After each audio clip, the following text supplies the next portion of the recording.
Family is supposed to stand with you through the darkest moments of your life. But mine? They abandoned me when I buried my little boy, and weeks later, they showed up, not to comfort me, but to demand his $850,000 trust, as if my son's death was nothing more than an opportunity to fund my sister's wedding. My name is Rachel Miller, and this is the story of how my own parents betrayed me in ways I still struggle to believe. If you've ever thought your family would never cross a line, I want you to hear what mine did, because I thought the same thing. I was 34 years old when I lost my son, Ethan. He was only 7. Writing those words still feels like cutting into an open wound. Ethan was my everything. Bright-eyed, curious, and endlessly kind. He loved baseball and would spend hours in the backyard with his little glove begging me to pitch to him. Losing him in a sudden car accident shattered me. The world stopped. My days blurred into nights filled with tears, guilt, and a silence so heavy I thought it might crush me. In those first weeks, I told myself at least I had my parents for support. That's what parents are supposed to do, right? Be there when the unthinkable happens. But when the day of Ethan's funeral came, they didn't show up. At first, I thought maybe there had been some kind of mix-up. Maybe my dad's blood pressure had spiked again. Maybe my mom was too sick to leave the house. I kept waiting for someone to slip into the back row of the church, but as the service ended and I looked around at the faces of friends, neighbors, even coworkers who barely knew Ethan, my parents' seats were still empty. I stood at the graveside with dirt on my hands, feeling colder than the January wind cutting through my coat. They weren't there. My son had been their only grandson, and they didn't care enough to stand by me when I lowered his tiny coffin into the ground. That night, I called them. I was shaking with grief and anger, desperate for an explanation. "Mom," I said, my voice cracking, "how could you not come? It was Ethan's funeral." Her tone was flat, dismissive, like I had asked her why she hadn't come to a backyard barbecue. "Oh, Rachel, we just didn't think it was necessary. Funerals are too depressing. Besides, we've been busy planning Madison's wedding. You know how much work goes into that." I nearly dropped the phone. My son's funeral was too depressing, but wedding planning wasn't. My dad got on the line too, his voice gruff. "Rachel, you can't dwell on these things. Life goes on. Madison deserves to be happy, and right now, that's where our focus is." Their focus. Not on their grieving daughter, not on honoring their only grandson, but on Madison, my younger sister, and her upcoming fairy tale wedding. If you're listening, maybe you're already angry. I was too. But I had no idea how much worse it would get. Weeks later, when I was still trying to drag myself out of bed in the mornings, still staring at Ethan's empty room and wondering how I'd survive, my parents invited me over. Fool that I was, I thought maybe they finally wanted to make amends. Maybe they wanted to talk about Ethan, to offer some comfort. But when I sat down in their living room, they didn't ask how I was holding up. They didn't mention Ethan's name at all. Instead, they poured me a cup of coffee, smiled like nothing had happened, and then my mom cleared her throat. "Rachel, we need to talk to you about something important," she said. I nodded, waiting. "It's about Ethan's trust fund." My heart froze. Ethan's trust fund. My late husband, who had passed away when Ethan was only 2, had been careful. He left a life insurance policy that was placed into a trust for Ethan. Over the years, with some investments, it had grown to a staggering $850,000. That money was Ethan's future. For college, for his adult life. Even after his death, I hadn't touched it. To me, it was sacred. "What about it?" I asked, already feeling my stomach churn. My dad leaned forward, clasping his hands like a businessman making a pitch. "Well, Ethan doesn't need it anymore. And your sister's wedding is coming up. It's going to be expensive. The venue, the catering, the honeymoon. Madison deserves the best. So we think it makes sense for you to transfer the trust money to help pay for everything." For a moment, I thought I'd misheard. My parents skipped my son's funeral, and now they wanted me to hand over his trust fund? I laughed, a short, bitter sound that didn't feel like me. "You can't be serious." My mom's expression hardened. "Rachel, this isn't about you anymore. Ethan's gone. You need to stop clinging to the past and think about the family that's still here. Madison's wedding is a once-in-a-lifetime event." I sat there, gripping my coffee cup so hard I thought it might shatter. Clinging to the past? They were asking me to erase my son for the sake of a party. I wanted to scream. I wanted to throw them out of their own house. But I just sat in stunned silence, the betrayal cutting so deep I couldn't find the words. And that was only the beginning. The silence in the car was deafening as Emily drove home that night. The glow of the streetlights blurred against her teary eyes, and every red light felt like a cruel reminder of how her parents had chosen a wedding over her son's funeral. By the time she pulled into her driveway, she was trembling. The house was dark and quiet, an eerie contrast to the chaos inside her heart. She opened the door and stood in her son's room for a long time, staring at the little details that still carried his presence. The toy cars lined up on his shelf, the blanket he loved clutching at night, and the framed picture of him holding a balloon at last year's carnival. Her knees buckled and she collapsed onto the floor, sobbing into his blanket. "Why wasn't my love enough for them to come? Why wasn't he enough?" she whispered. The next morning, Emily dragged herself out of bed, her head pounding from grief and exhaustion. She thought maybe a few days of silence would give her parents a chance to reflect and reach out with some remorse. But instead, her phone buzzed with a message from her mother. "Mom, we need to talk. It's about your sister's wedding." Emily's stomach sank. Her hands shook as she typed back a cold reply. "Emily, not now, I'm still grieving my son." But her mother was relentless. That afternoon, both of her parents showed up unannounced at her front door. Emily considered ignoring them, but part of her still hoped they'd come to apologize. She opened the door, clutching the blanket of her son that she hadn't been able to let go of. Her father spoke first, his tone surprisingly businesslike. "Emily, we understand you're hurting, but life has to go on. Your sister's wedding is coming up, and she deserves to have the best day possible." Emily's jaw clenched. "And you think I should care about that right now?" Her mother interjected, placing her hand on Emily's arm. "Sweetheart, this is bigger than just you. We need your help. Your son had that trust fund from the accident settlement. $850,000, wasn't it? You're not using it now. We thought it would be perfect to help fund your sister's wedding and her future with Tom." Emily froze, her heart thudding in her chest. She could hardly believe what she was hearing. "You want me to give you my son's trust? The money meant for his future, the future he'll never get, so my sister can have a fancy wedding?" Her mother's eyes softened, but her words were ice cold. "Emily, think about it logically. He's gone. The money is just sitting there. Your sister is alive. She has her whole life ahead of her. Don't you want to support her happiness?" Emily's grief turned to rage. She stepped back and shook her head violently. "No, absolutely not.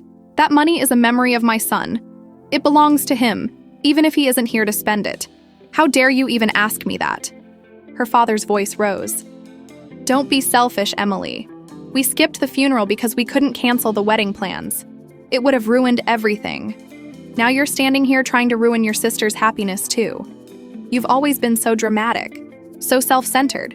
This is about family, not about your obsession with holding on to the past." Emily's blood boiled. "Family? You talk about family when you couldn't even show up to say goodbye to your own grandson? You chose champagne and cake over honoring his short, precious life. And now you think you can just take what's his?" Tears burned her eyes, but she refused to let them fall in front of them. She gripped the blanket tighter. "Get out of my house," her mother gasped, as if Emily had just committed the greatest sin imaginable. "How can you say that to us after everything we've done for you?" Emily's voice cracked, but it was steady enough. "Everything you've done for me? You mean the years of comparing me to my sister? The years of making me feel less? Of brushing aside my pain? Of pretending my son was a burden instead of a blessing? No. This ends now. Get out." Her parents exchanged a look, then her father muttered, "You'll regret this, Emily." She slammed the door behind them, her whole body shaking. For hours afterward, Emily sat on the couch, staring at nothing, numb and hollow. She knew her parents had crossed a line she could never forgive. They had not only skipped her son's funeral, they had tried to erase his memory entirely by taking the only thing he had left behind. Over the next week, Emily received dozens of messages from relatives. Her sister texted her angrily. "Sister, you're being unfair. Mom and Dad told me you're refusing to share the money. Don't you love me enough to help me start my life?" Emily didn't reply. Her aunt left a voicemail. "Emily, you need to think about the bigger picture. Weddings don't come cheap, and your parents are right. You don't need that money anymore." Emily felt the walls closing in. It wasn't just her parents. It was the entire family turning against her, trying to guilt her into betraying her son's memory.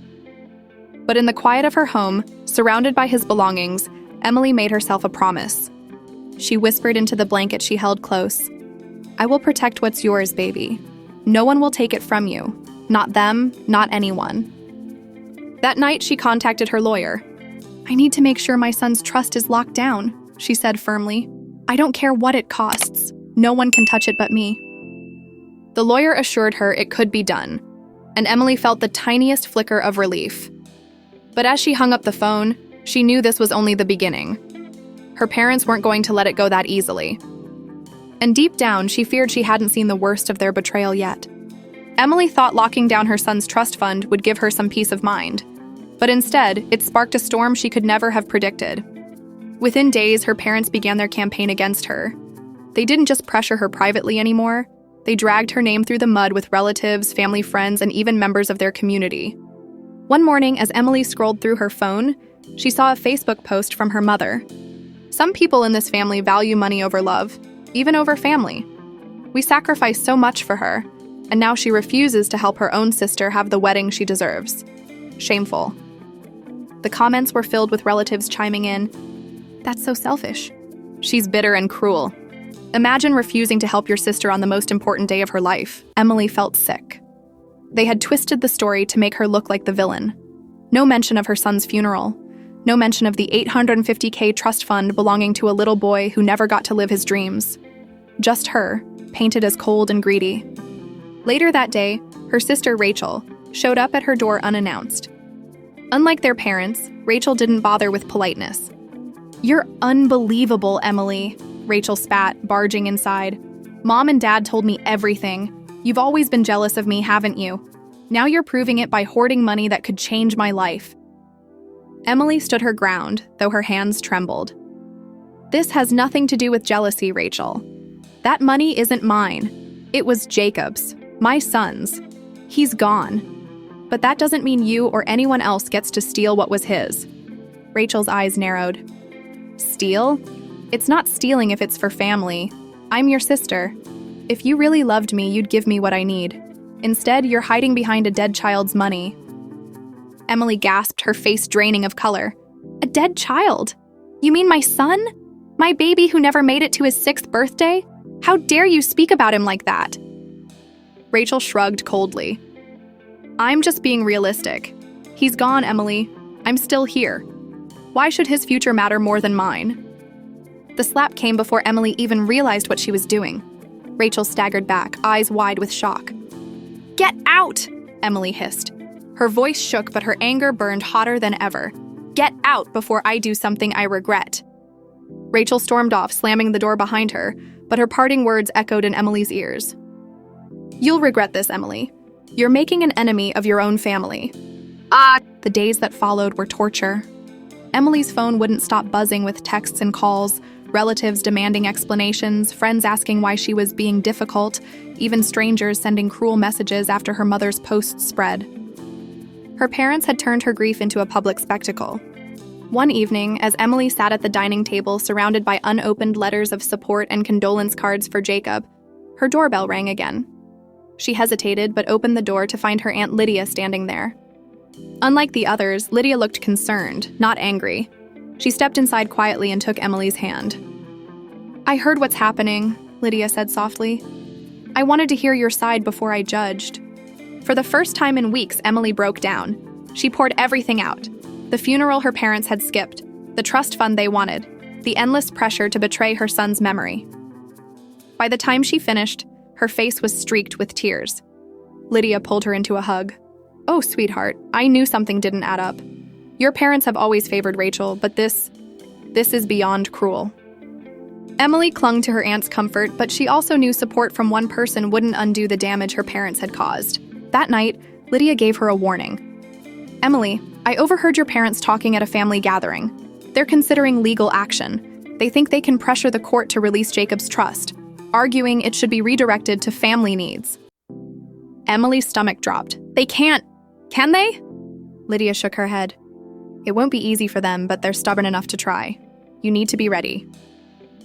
The following week, Emily received an official-looking letter in the mail. Her heart raced as she tore it open. It was from her parents' lawyer. They were indeed filing a petition, claiming that since Jacob had no heirs and Emily had no use for the trust, the money should be distributed among living family members who could benefit. Specifically, Rachel. Emily's hands shook as she read the words. Her grief turned to fury. She called her lawyer immediately. "I want to fight this. I don't care how messy it gets. That money belongs to Jacob. It's all I have left of him. They can't take it from me." Her lawyer assured her they had a strong case. But Emily knew the emotional toll would be brutal. Her parents weren't just after the money. They wanted to destroy her reputation, to make her out to be the selfish, bitter daughter who didn't care about family. The court battle loomed ahead, and Emily felt the weight of isolation pressing harder on her chest. But one night, as she sat in Jacob's room, staring at the stars painted on his ceiling, she whispered a vow. "They won't take you away from me again, baby. Not your memory, not your future, not even your trust. I'll fight them with everything I have." And in that moment, Emily knew she wasn't just standing up to her parents. She was standing up for her son, for the love that should have united her family but instead revealed the depth of their betrayal. She wiped her tears, her jaw set in determination. The battle was far from over. But for the first time in weeks, Emily didn't feel powerless. She felt ready. The day of the court hearing arrived, and Emily could barely steady her hands as she smoothed the front of her black dress. It wasn't just a case about money, it was about her son's legacy, her dignity, and the last strand of love she had once clung to from her family. As she entered the courthouse, her parents and Rachel were already there, dressed as if they were attending a charity gala rather than a legal battle.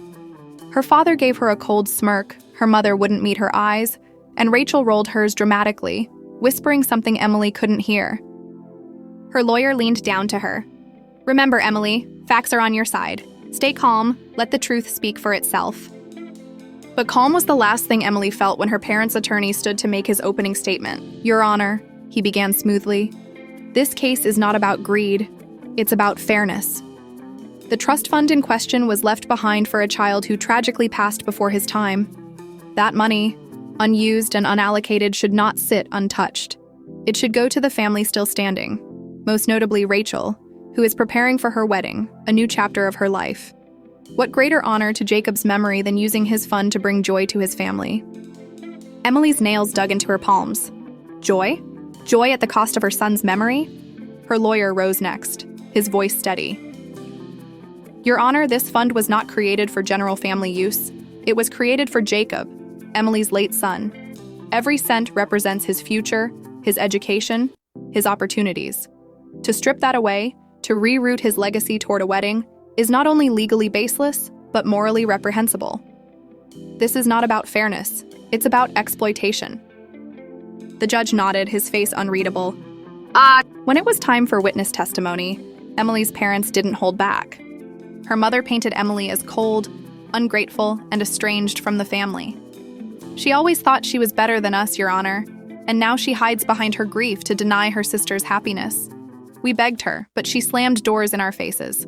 What kind of daughter does that?" Her father chimed in. "She's punishing us because we didn't attend the funeral, but we had prior commitments. Our business partners flew in that weekend. It wasn't intentional. She's using guilt to hold money hostage." Emily sat frozen, tears brimming, but when Rachel took the stand, something inside her broke. Rachel leaned forward dramatically. "My wedding is the most important day of my life.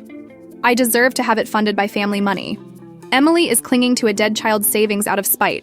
It's selfish and, frankly, pathetic." Gasps rippled through the courtroom. Emily's lawyer whispered, "Now's your chance. Tell your truth." Emily stood, her legs shaking as she took the stand. She locked eyes with the judge, refusing to look at her family. "My parents are right about one thing," she began, her voice trembling. "I am holding on to that money, but not out of spite, out of love. Because that trust isn't just dollars. It's Jacob. It's the college he'll never attend, the home he'll never buy, the life he'll never live. It's all I have left of him." Her voice cracked, but she pressed on. "My parents didn't come to his funeral. Not because they couldn't, but because they chose not to. They posted pictures of a dinner party the same night I buried my baby.